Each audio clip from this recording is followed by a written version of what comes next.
ascendiendo en el puntaje te va a llevar a la posibilidad de obtener diferentes cargos en el sistema educativo provincial, por ejemplo, pero no hay concursos de antecedentes y de oposición como sí los hay en la universidad, digamos, legitimando el acceso a las cátedras a través de este mecanismo, ¿sí? Después tenemos la fijación de mandatos con plazo fijo para el ejercicio de la docencia. Este principio viene de la mano del anterior.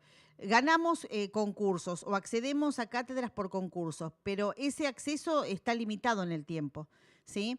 El estatuto fija también y el convenio colectivo de trabajo de los docentes universitarios se hace eco de eso, de cuántos años nosotros podemos quedarnos en las cátedras en función de la categoría a la que accedemos por concurso. Seguimos con los otros principios. La gratuidad de la enseñanza superior, la asunción por la universidad de responsabilidades políticas frente a la nación y la defensa de la democracia, la libertad docente, la implantación de cátedras libres y cátedras paralelas. En la unidad académica nuestra ha sido muy difícil, por ejemplo, instalar cátedras paralelas. En principio porque el planteo es la falta de recursos, pero no ha sido fácil cuando algún grupo de estudiantes lo ha planteado poder implementarlas efectivamente. La libre asistencia a clases también está entre los principios de esa reforma. Bueno, nosotros en aquella presentación que hicimos en el marco de la Escuela de Educación, tratamos de vincular el contenido de nuestra charla, de nuestra clase pública, con la experiencia concreta de ser universitario para nosotros, de ser docentes en la universidad y de trabajar con ustedes en ese contexto. Y nos preguntamos si en la UMPA somos reformistas. ¿Por qué nos preguntamos esto? En principio, nosotros planteamos en ese momento, y lo seguimos pensando, que estamos en una universidad donde falta estado de deliberación pública sobre los principios de la reforma. Estamos también en una universidad donde es necesario repensar la autonomía institucional y la relación que tienen las universidades y la nuestra particularmente con el proyecto de país o con el proyecto de provincia, pero fundamentalmente con el proyecto de país en el que las universidades se insertan o no. Y también nos preguntamos consideramos que hay que revisar nuestras perspectivas sobre lo que es el cogobierno. Y para eso, en lo personal, me remito a mi experiencia como consejera docente durante un periodo que fue del año 2015 al 2017, en el que tuve, la oportunidad por primera vez, bajo el nuevo estatuto de la universidad, de compartir el cogobierno, podríamos decir, con los otros claustros y fundamentalmente tener una mirada crítica sobre el desempeño de los estudiantes dentro de ese Consejo de Unidad. Y bueno, nos parece que hay que instalar nuevamente este tema para debate.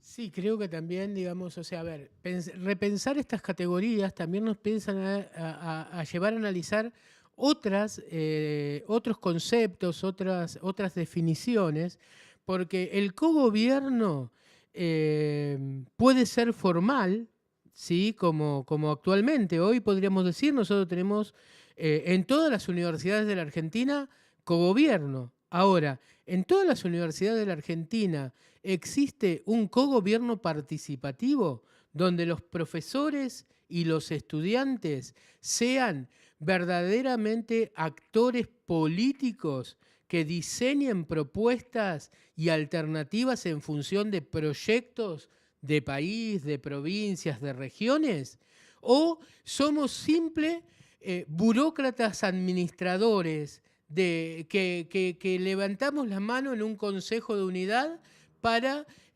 aprobar una obra, para aprobar un proyecto de extensión o para decir si nos gusta o no nos gusta esta materia. Esto lo podríamos pensar incluso con la reforma del plan de ciencia de la educación en nuestra universidad, ¿no? Donde se intentó una reforma participativa, pero ni los docentes ni los alumnos realmente se comprometieron en la participación.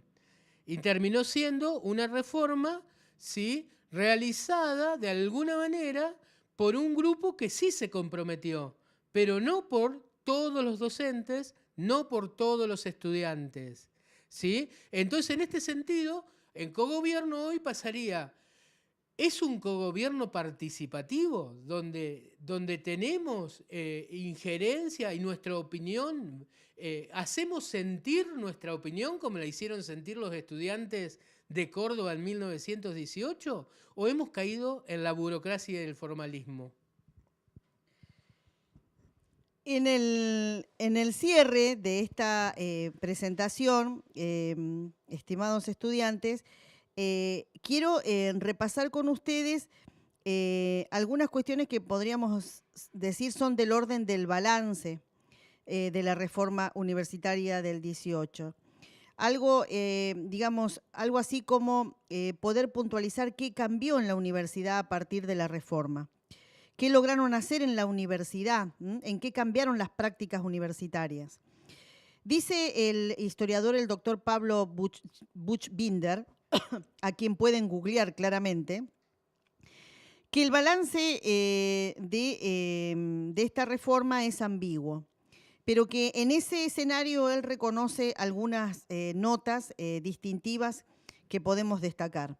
En primer lugar, dice que la reforma introdujo una vida política electoral en la universidad que hasta ese momento era de carácter inexistente, ¿sí? Reitero el concepto, una vida política electoral.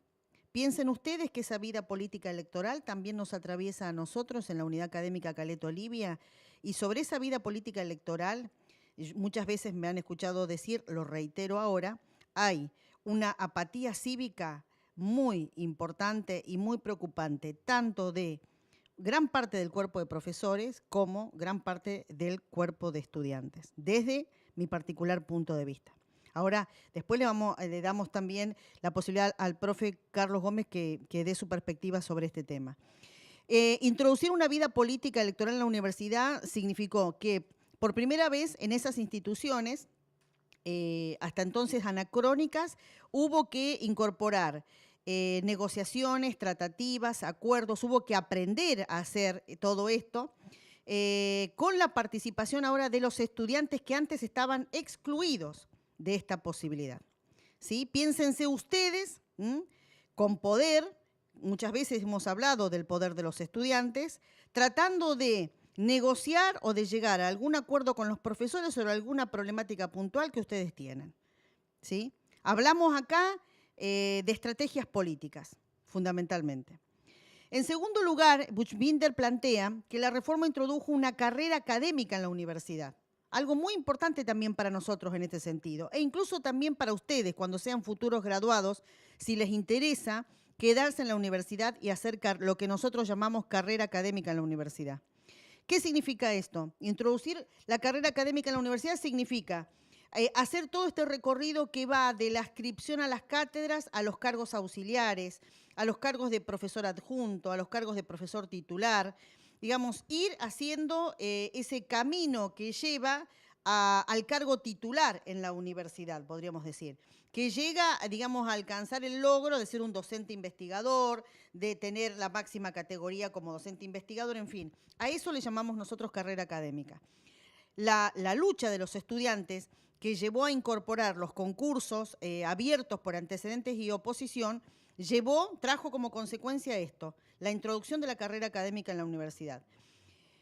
Dentro de ese balance también, y en tercer orden, podemos plantear, digamos, el debate entre la ciencia y la religión y el lugar que la ciencia adquiere en el ámbito de la universidad.